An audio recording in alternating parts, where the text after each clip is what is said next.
Okay, let's continue. I got a spam call. Okay, yeah. Assembling all of this equipment took months, but I could not afford to be anything less than meticulous. Once the preparations were complete, I was able to place each of my hands on a nest of knobs and levers and control a pair of manipulators situated behind my head and use the periscope to see what they worked on. I would then be able to dissect my own brain. Oh my god. The very idea must sound like pure madness, I know. And had I told any of my colleagues, they would surely have tried to stop me.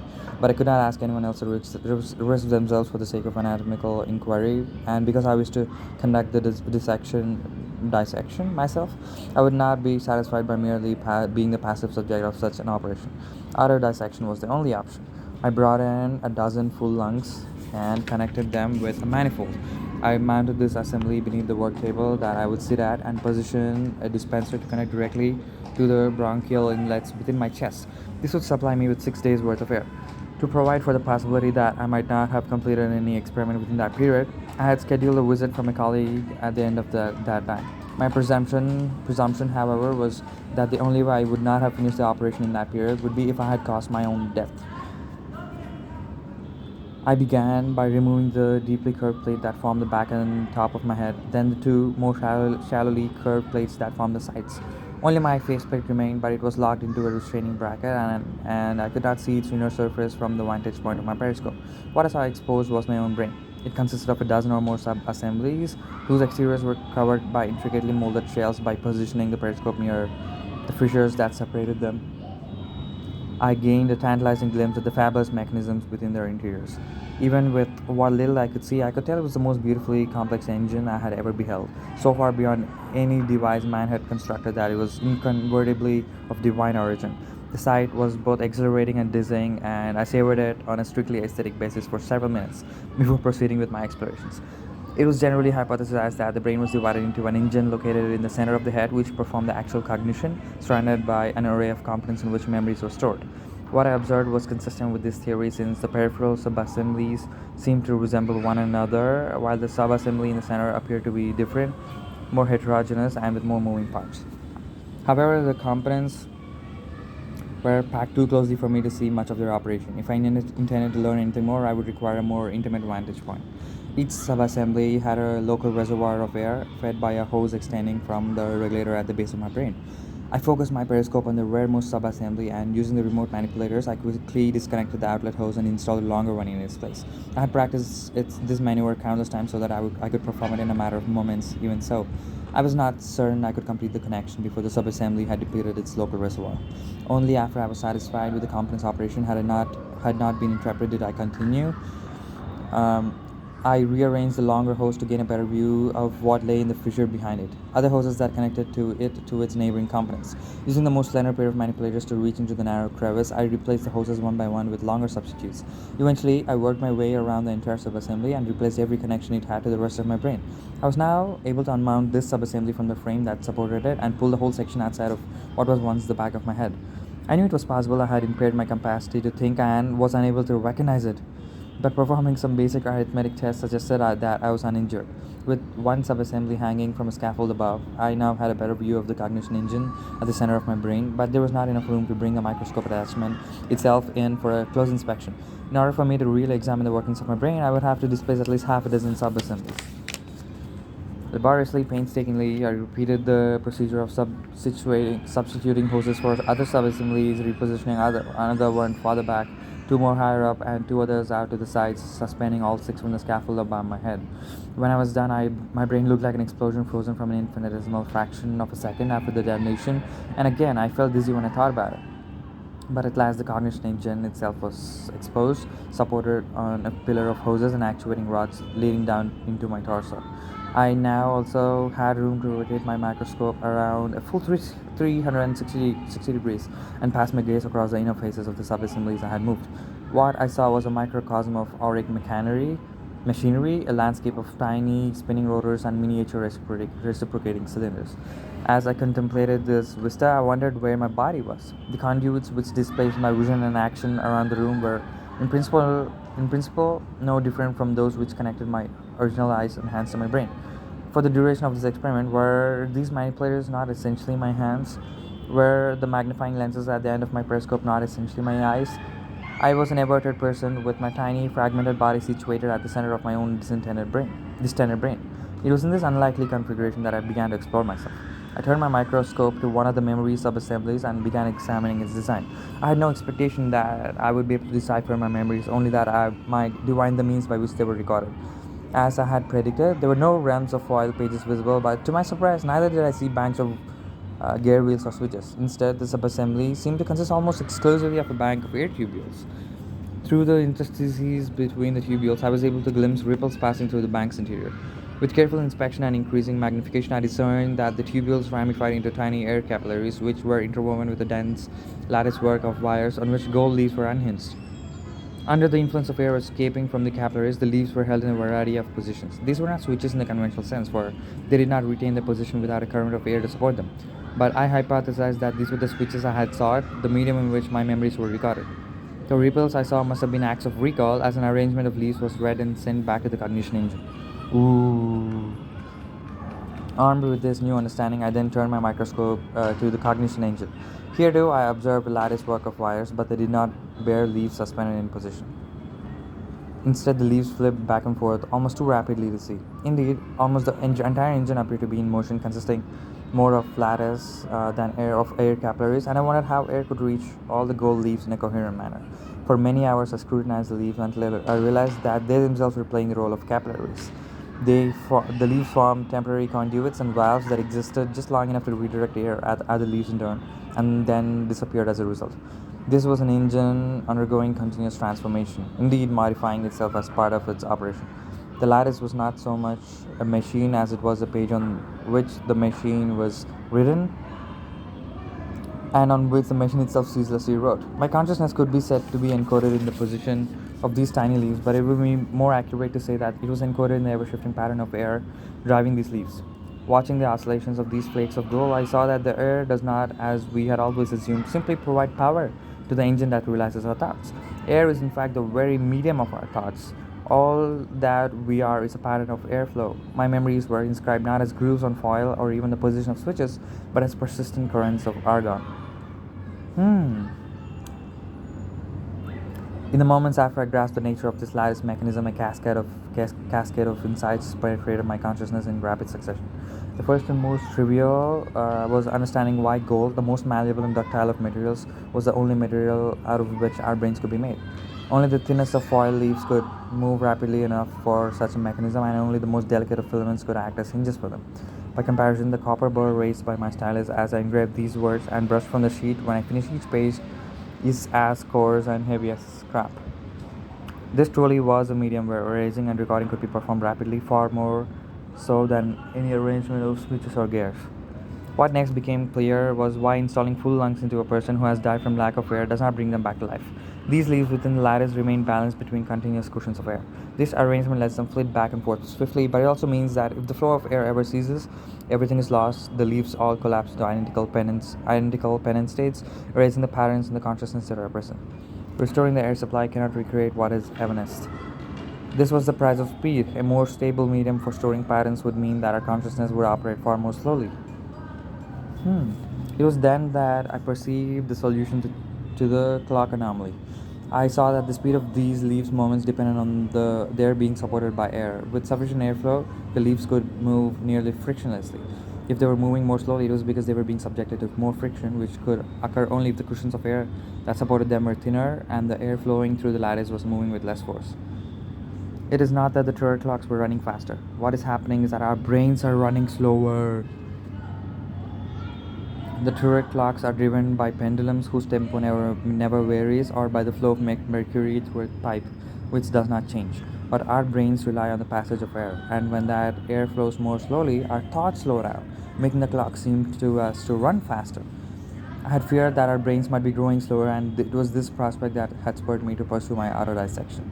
But I had assumed that our cognition engines, while powered by air, were ultimately mechanical in nature, and some aspect of the mechanism was gradually becoming deformed through fatigue and thus responsible for the slowing. That would have been dire, but there was at least the hope that we might be able to repair the mechanism and restore our brains to their original speed of operation. But if our thoughts were purely patterns of air rather than the movement of tooth gears, the problem was much more serious. For what could cause the air flowing through every person's brain to move less rapidly? It could not be a decrease in the pressure from our filling station's dispensers. The air pressure in our lungs is so high that it must be stepped down by a series of regulators before reaching our brains. The diminution in force um, I saw must arise from the opposite direction. The pressure of our surrounding atmosphere was increasing. How could this be? As soon as the question formed, the only possible answer became apparent. Our sky must not be infinite in height. Somewhere above the limits of our vision, the chromium wall surrounding our world must be curved inward to form a dome. Our universe is a sealed chamber rather than an open wall, and air is gradually accumulating within that chamber until it equals the pressure in the reservoir below. This is why, at the beginning of this engraving, I said that air is not the source of life. Air can neither be created nor destroyed. The total amount of air in the universe remains constant, and if air were all that we needed to live, we would never die. But in truth, the source of life is a difference in air pressure, the flow of air from spaces where it's thick to those where it's thin. The activity of our brains, the motion of our bodies, the action of every machine we have ever built are driven by the movement of air, the force exerted as differing pressures seek to balance one another out. When the pressure everywhere in the universe is the same, all air will be motionless and useless. One day we will be surrounded by motionless air and unable to derive any benefit from it.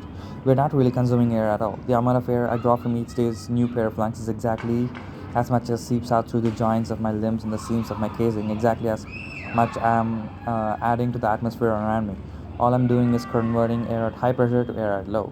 With every movement of my body, I contribute to the equalization of pressure in our universe. With every thought that I have, I hasten the arrival of that fatal equilibrium.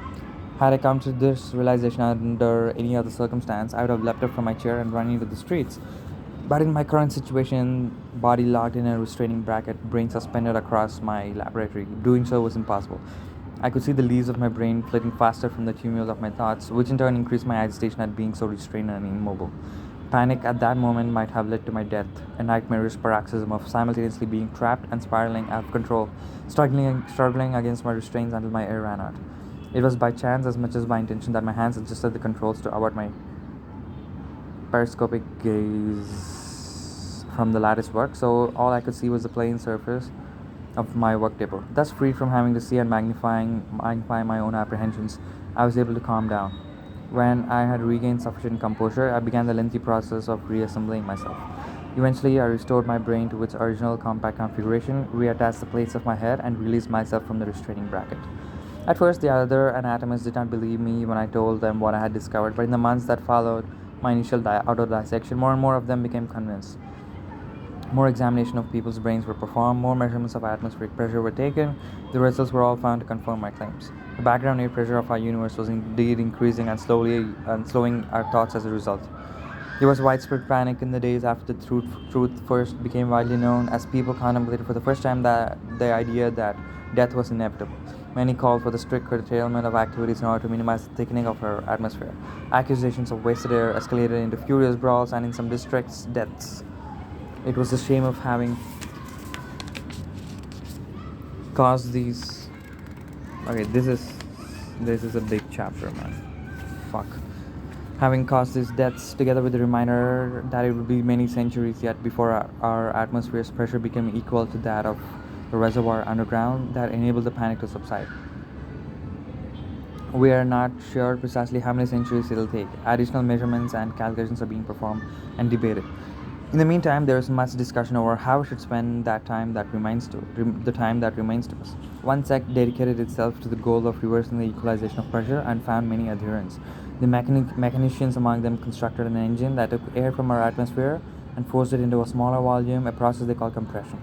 Their engine restored air to the pressure it had originally had in the reservoir, and these reversalists exactly announced that it would form the basis of a new kind of filling station, one that would, with each lung it refilled, revitalize not only individuals but the universe itself.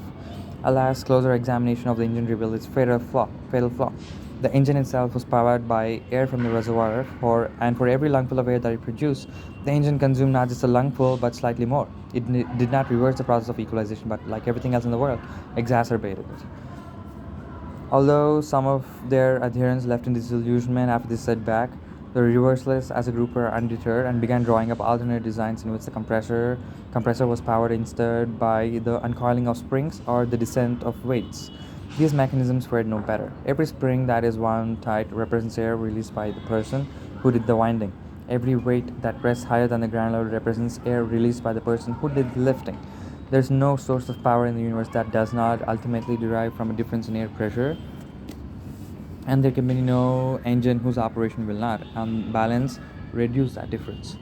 The reversalists continue their labors, confident that they will one day construct an engine that generates more compression than it uses, a perpetual power source that will restore to the universe its lost vigor. I do not share their optimism. I believe that the process of equalization is inexorable. Eventually, all the air in our universe will be evenly distributed, no denser or more rarefied in one spot than in any other, unable to drive a piston, turn a rotor, or flip a leaf of gold foil. It'll be the end of pressure, the end of motive power, the end of thought. The universe will have reached perfect equilibrium. Some find irony in the fact that a study of our brains revealed to us not the secrets of the past, but what ultimately awaits us in the future. However, I maintain that we have indeed learned something important about the past. The universe began as an enormous breath being held.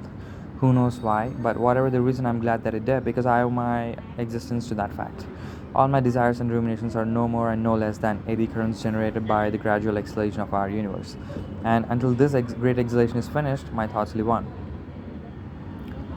Oh my god. So that our thoughts may continue as long as possible, anatomists and mechanicians are designing replacements for our cerebral regulators capable of gradually increasing the air pressure within our brains and keeping it just higher than the surrounding atmospheric pressure. Once these are installed, our thoughts will continue at roughly the same speed even as the air thickens around us. But this does not mean that life will continue unchanged. Eventually, the pressure differential will fall to such a level that our limbs will weaken and our movements will grow sluggish. We may then try to slow our thoughts so that our physical torpor is less conspicuous to us, but that will also cause external processes to appear to accelerate. The ticking of clocks will rise to a chatter as their pendulums wave frantically. Falling objects will slam to the ground as if propelled by strings. Undulations will race down cables like the crack of a whip. At some point, our limbs will cease moving altogether. I cannot be certain of the precise sequence of events near the end, but I imagine a scenario in which our thoughts will continue to operate so that we remain conscious but frozen, immobile as statues. Perhaps we'll be able to speak for a while longer because our voice boxes operate on a smaller pressure differential than our limbs, but without the ability to visit a filling station, our every utterance will reduce the amount of air left for thought and bring us closer to the moment when our thoughts cease altogether. Will it be preferable to remain mute to prolong our ability to think or to talk until the very end? I don't know. Perhaps to a few of us in the days before we cease moving, able to connect. Will be able to connect our cerebral regulators directly to the dispensers in the filling stations, in effect replacing our lungs with the mighty lung of the world. If so, those few will be able to remain conscious right up to the final moments before all pressure is equalized. The last bit of air pressure left in our universe will be expended, driving a person's conscious thought. And then our universe will be in a state of absolute equilibrium. All life and thought will cease and with them time itself. But I maintain a slender hope. Even though our universe is enclosed, perhaps it is not the only air chamber in the infinite expanse of solid chromium. I speculate that there could be another pocket of air elsewhere, another universe besides our own that is even larger in volume. Huh. It's possible that this hypothetical universe has the same air pressure as ours, or even higher. But suppose that it had a much lower air pressure than ours, perhaps even a true vacuum. The chromium that separates us from this supposed universe is too thick and too hard for us to drill through, so there's no way we could reach it ourselves. No way to bleed off the excess atmosphere from our universe and regain motive power that way. But I fantasize that this neighboring universe has its own inhabitants, once with capabilities beyond our own. What if they were able to create a conduit between the two universes and install valves to release air from ours? They might use our universe as a reservoir, running dispensers with which they could fill their own lungs and use our air as a way to drive their own civilization. It cheers me to imagine that the air that once powered me could power others, to believe that the breath that enables me to engrave these words could one day flow through someone else's body. I do not delude myself into thinking that this would be a way for me to live again, because I'm not that air. I'm the parent that I assume temporarily. The parent that is me, the parents that are in the entire world in which I live, would be gone. but I have an even fainter hope. Not only that those inhabitants use our universe as a reservoir, but that once they have emptied of its air, they might one day be able to open a passage and actually enter our universe as explorers. They might wander our streets, see our frozen bodies, look through our possessions, and wonder about the lives we led. Which is why I have written this account. You, I hope, are one of those explorers. You, I hope, found these sheets of copper and deciphered the words engraved on their surfaces. And whether or not your brain is impelled by the air that once impelled mine, through the act of reading my words, the patterns that form your thoughts become an imitation of the patterns that once formed mine. And in that way, I live again through you. Your fellow explorers will have found and read the other books that we left behind, and through the collaborative action of your imaginations, my entire civilization lives again. As you walk through our silent districts, imagine them as they were, with the turret clock striking the hours, the filling stations crowded with gossiping neighbors, criers reciting words in the public squares, and anatomists giving lectures in the classrooms. Visualize all of these the next time you look at the frozen world around you, and it'll become in your minds animated and vital again. I wish you well, explorer, but I wonder, does the same fate that befell me await you? I can only imagine that it must, that the tendency toward equilibrium is not a trait peculiar to our universe but inherent in all universes. Perhaps that is just a limitation of my thinking, and your people have discovered a source of pressure that's truly eternal. But my speculations are fanciful enough already. I will assume that one day your thoughts too will cease, although I cannot fathom how far in the future that might be. Your lives will end just as ours did, just as everyone's must. No matter how long it takes, eventually equilibrium will be reached. I hope you're not saddened by that awareness. I hope that your expedition was more than a search for other universes to use as reservoirs. I hope that you were motivated by desire for knowledge, a yearning to see what can arise from a universe's exhalation. Because even if a universe's lifespan is calculable, the variety of life that is generated within it is not. The buildings we have erected, the art and music and words we have composed, the very lives we've led, none of them could have been predicted. None of them was inevitable. Our universe might have slid into equilibrium, emitting nothing more than a quiet hiss. The fact that it spawned such plenitude is a miracle, one that is matched only by your universe giving rise to you. Though I am long dead as you read this, explorer, I offer you a valediction. Contemplate the marvel that is existence and rejoice that you are able to do so. I feel I have the right to tell you this because, as I am inscribing these words, I am doing the same. Dun, dun, dun. The name of this chapter was Exhalation.